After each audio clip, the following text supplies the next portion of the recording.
Salam Malaysia Madani, the 24th of January 2023. Hope you're enjoying your new year thus far.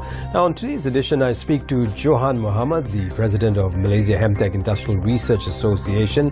He talks about the development of industrial hemp.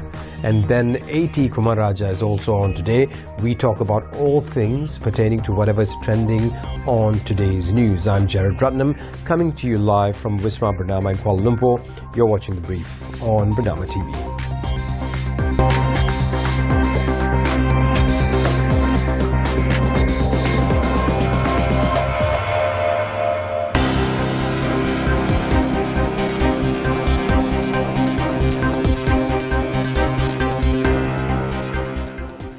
Thanks for staying with us. We begin the news in brief with this. A total of 1,445 road crashes were recorded across the country on the fifth day of Op Selamat 19 yesterday. Bukit Aman Traffic says it involved 1,724 vehicles, with cars recording the highest number of cases at 1,310. Moving on, Malaysia has condemned in the strongest terms the Islamophobic act of extremist Swedish-Danish far-right politician Rasmus Paludan in burning a copy of the Quran in Stockholm, Sweden. The PM urged the Swedish government to take urgent measures against the perpetrators of the vile act. Rasmus Paludan, leader of the Danish far-right party, which is a hardline party known as Stram Kurs, was permitted to burn the Quran on Saturday outside the Turkish embassy in Stockholm. In other news, the government is indeed focusing on finding a solution to lower the price of raw materials. Dato Sri Anwar says this includes ensuring sufficient production as well as supporting domestic producers of eggs, chicken and vegetable products. Meanwhile, the PM says Budget 2023, to be retabled on February 24th, will touch upon the digitalization and modern agriculture sectors in an effort to ensure the country's economy remains sustainable. Now, still with news from the PM, Pakatan Harapan or PH is yet to officially hold talks with BN on the distribution of seats to be contested by both parties during the 6 state elections. However, Anwar, who is also the PH chairman, says there are no restrictions for party leaders in the state to hold talks and discussions with BN state leaders with regards to the matter. Now, the Tourism, Arts and Culture Ministry has called for an increase in the number of immigration counter staff and ramping up the use of facial recognition to improve the immigration screening procedure at KLIA. We'll definitely be talking about this shortly, but I'm now joined by Johan Muhammad, the president of Malaysia Hemtech Industrial Research Association, better known as MHIRA. Our topic of discussion today, the development of industrial hemp. Johan, thanks so much for doing this. Now, last week, MHIRA were invited by UN as a representative from Malaysia for an industrial hemp workshop session, and you were also invited by a UN Conference of Trade and Development for a presentation on the development of the hemp sector. What was the outcome of that session? Thank you, Gerard. MIRA first, when we were inspired, is to develop towards a resilient industry. So first, when we introduced in 2015, we're trying to remove the stigma of drugs into industrial hemp. So this particular workshop is very important for MIRA to position ourselves, especially in Malaysia, and now we are working in Thailand in promoting resilience in the future for industrial hemp. So the workshop also leads to the understanding of the current issues with regards to global policy and how other countries can develop their own industrial hemp as part of community empowerment or commercially driven for the global market. So MIRA, now the education has actually go to the next level. Now we have started our project in Thailand.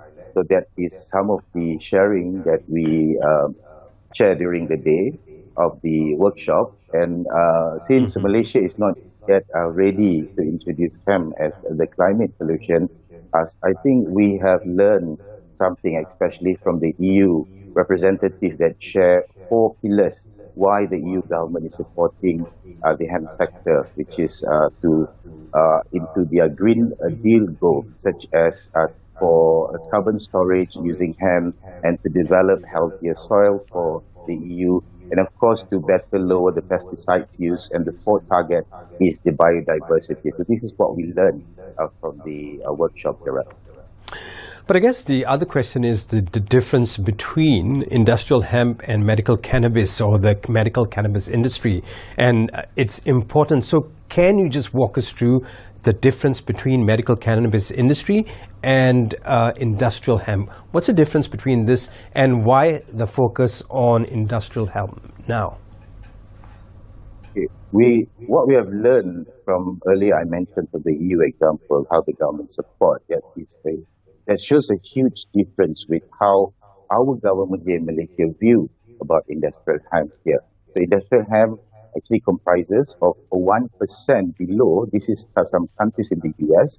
And of course, in general, it covers the below 0.3 or even 0.2% currently practiced in the EU since the 70s of the level of THC. So today, 0.2 THC or even 0.3 THC is already implemented in more than 50 countries. And industrial hemp is managed by Agriculture and the Environment and Commodity Ministry in some of the countries. So, for example, in the US, hemp industry is the top 10 important crop for the country. So, of course, this has inspired MIRA to continue our education and moving forward into a more safer raw material for the country. Now, it's interesting that you mentioned THC. THC is an acronym for psychoactive levels. And, can you explain to those of us who don't know what THC is, what it actually does? Is that the thing that makes you feel a little buzzy or gives you the psychoactive feel within the cannabis or the hemp product? Good question. Because during the industrial hemp, the industrial hemp workshop, they already identify which is 0.3 and below doesn't contain any psychoactive or intoxicating. Focusing on industrial hemp covers the byproduct. It could be cosmetics product, shampoo, or even toothpaste, or we're talking about a high-end fiber for construction or even for automotive use. So this is all hemp, different to the other cannabis plants, which are very much focusing on the chronic patients, falls under medical cannabis, which normally have its own formulation into what sort of chronic pain to actually use this type of plant. So we are talking about two different industries here and even a different subsector altogether. Now, we've got one question left. We've got about a minute left. What is your plan to grow the development of industrial hemp in Malaysia, considering we're still not given the opportunity to explore this plan yet in Malaysia? Right. We in MIRA believe in inspiring and keep educating the public. The education is the key to extend us into a different level now with the new administrative government. There's a quote that says that you are what you eat. So industrial hemp is actually a benefit to support all upstream and downstream. And since now most countries and worldwide is facing the rising of prices, by synergizing a more climate impact policy, what we see from this conference, from this workshop, even we can utilize the existing kernel crop and coexist it with hemp as a strong competitive plan for Malaysia. And of course, the CBD market coming from hemp will benefit the other downstream products. And people nowadays, we need a stronger immune system for the body, where the cannabinoid has in the hemp plant. So we hope I'm very positive that Malaysia already prepared by looking at the technology that we have. So it's actually time now to get the education right and to do the right thing at the right time. Yeah. Right. Thank you very much, Johan Muhammad, the president of Malaysia Hemtech Industrial Research Association, better known as MIRA. We hope to have a longer conversation with him at some point. I'm off to a break. When I come back, I speak to Dr. A.T. Kumaraja, and we'll be talking about news trending in Malaysia today, right here on The Brief, right after this break. Stay with us.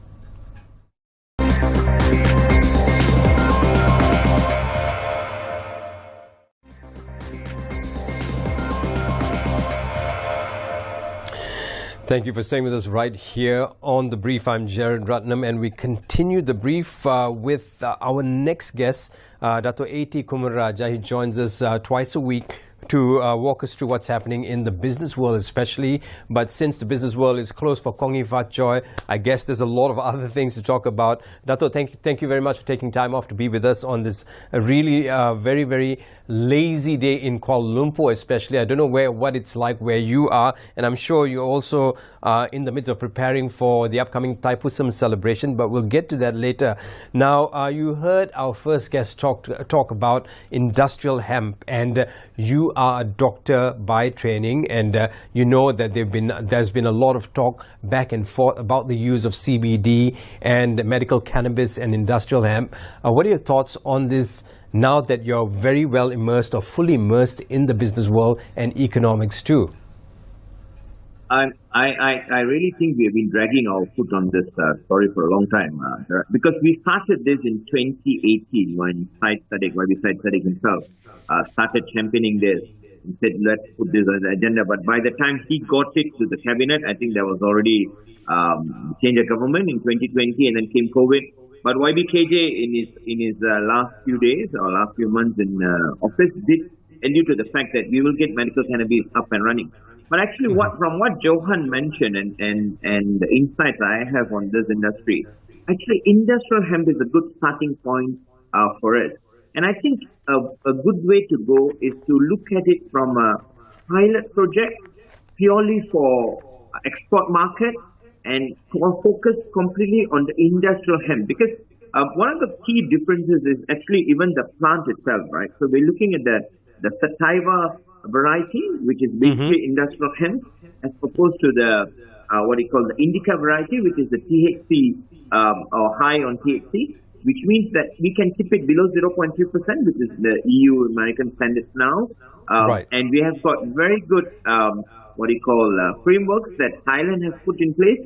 Indonesia already has got a system in place, and I think we'll be left behind even looking at the agriculture sector, because it's a very fast-growing plant. It is like lalang growing, and actually it's got very little care that needs to take place.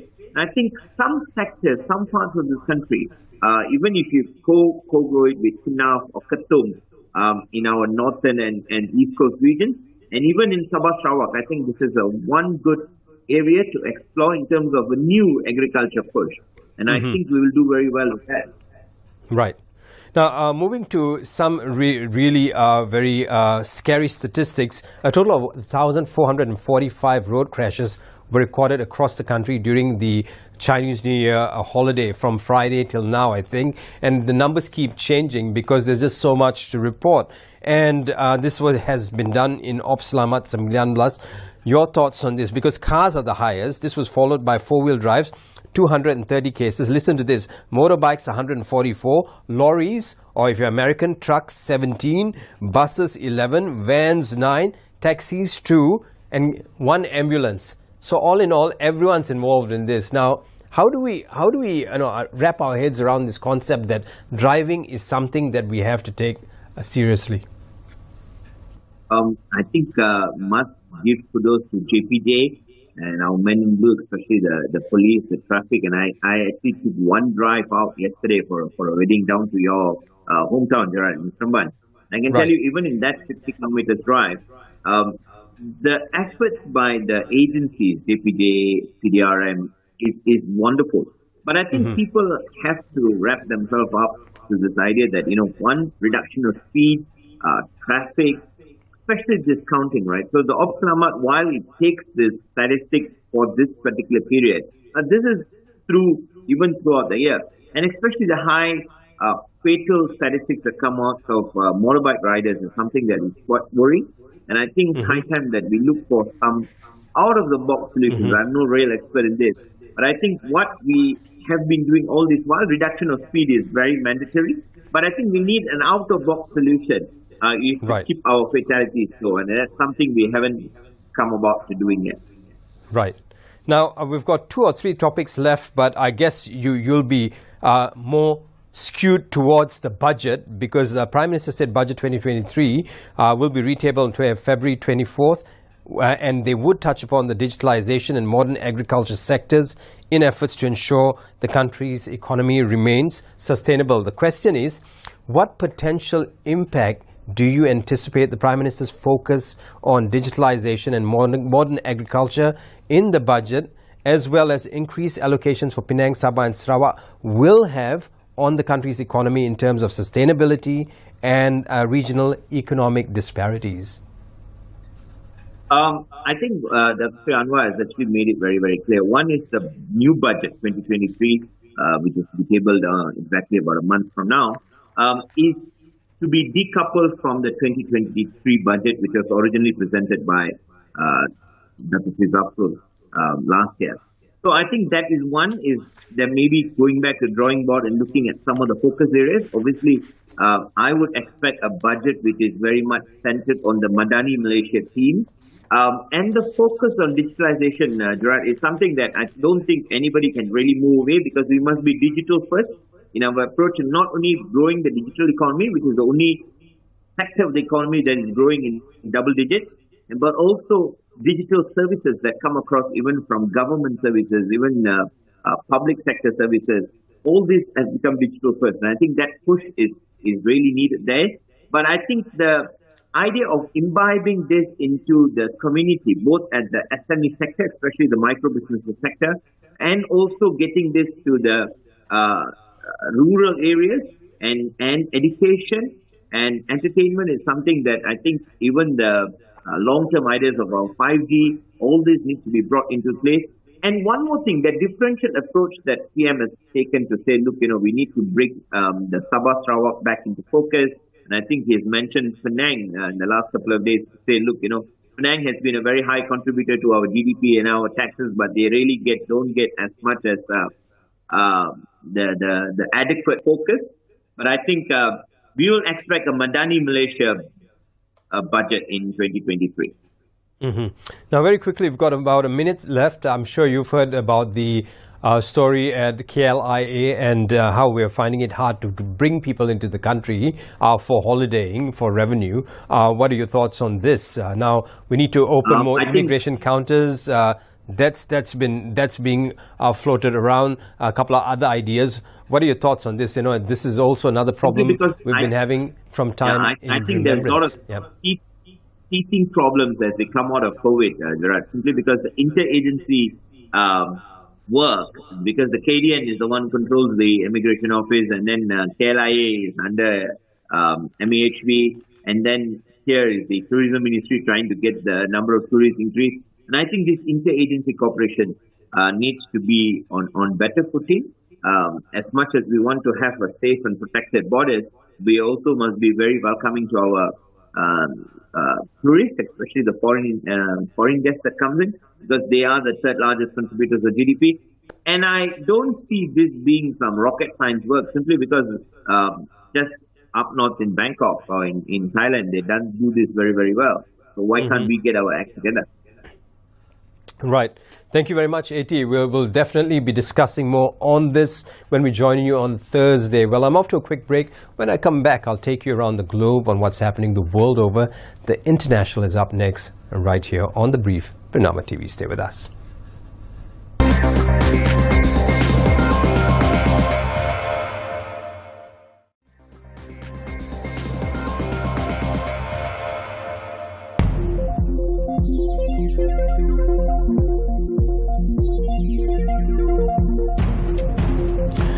Welcome back. We begin the International with this. Turkish Prime Minister says the country will hold elections on May 14th, a month earlier than scheduled. Opinion polls show that parliamentary and presidential elections will be very, very tight within Turkey. Moving on, Pakistan's government began restoring power to millions of people yesterday after a breakdown in the grid triggered the worst electricity outage in months and highlighted the weak infrastructure of the heavily indebted nation. The outage is the second major grid failure in 3 months and adds to the blackouts that Pakistan's nearly 220 million people suffer on an almost daily basis.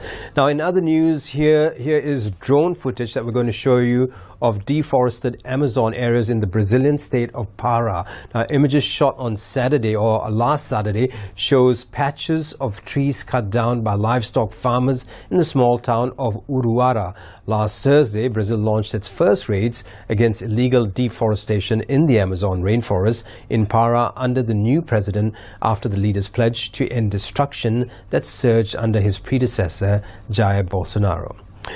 Next, hundreds of French bakers took to the streets on Monday to demonstrate against high costs of operations for their boulangerie, calling on government to give more financial aid. Artisan bakers from around France chanted "Bakers in danger" as they marched. Artisanal bakeries are forced to raise bread prices by up to 50%, making their offerings no match against cheaper but lower quality products. Now, many countries worldwide are celebrating the Spring Festival with myriad and colorful activities, including radiating landmarks in auspicious red coloring and extending best wishes and blessings in embracing the Chinese Lunar New Year. Alongside the Chinese, many people around the world are also celebrating the Spring Festival. Still with China, China rang in the Lunar New Year on Sunday, with many residents praying for health after 3 years of stress and financial hardship under the pandemic. Queues stretched for about 1 kilometer outside the iconic Lama Temple in Beijing, which had been repeatedly shut before during COVID-19 restrictions, which ended in early December. Chinese health experts say the wave of infections across the country has already peaked. And thousands of people flocked to Amsterdam's Museumplein Square on Saturday to celebrate National Tulip Day with a free pick your own garden. Now, Dutch tulip growers organized the event to mark the start of the selling season. People were each allowed to pick 20 tulips for free. Apparently, most of the flowers were gone in less than 3 hours. Now, a quick peek on what's trending nationally on the Bluebird. #CNY and #Chinese New Year still trending, and for good reason. Lots to be thankful for, especially during this week. Lots of holidays, lots of time to be with family. But with family, you also have this other problem, the boys stopping to watch football. #Arsenal is also trending. The fans are on social media all celebrating its victory after they defeated. Yeah, I think you heard me already. Manchester United. Next, it's Man City and Arsenal happening this Saturday, but something already tells me that you know this.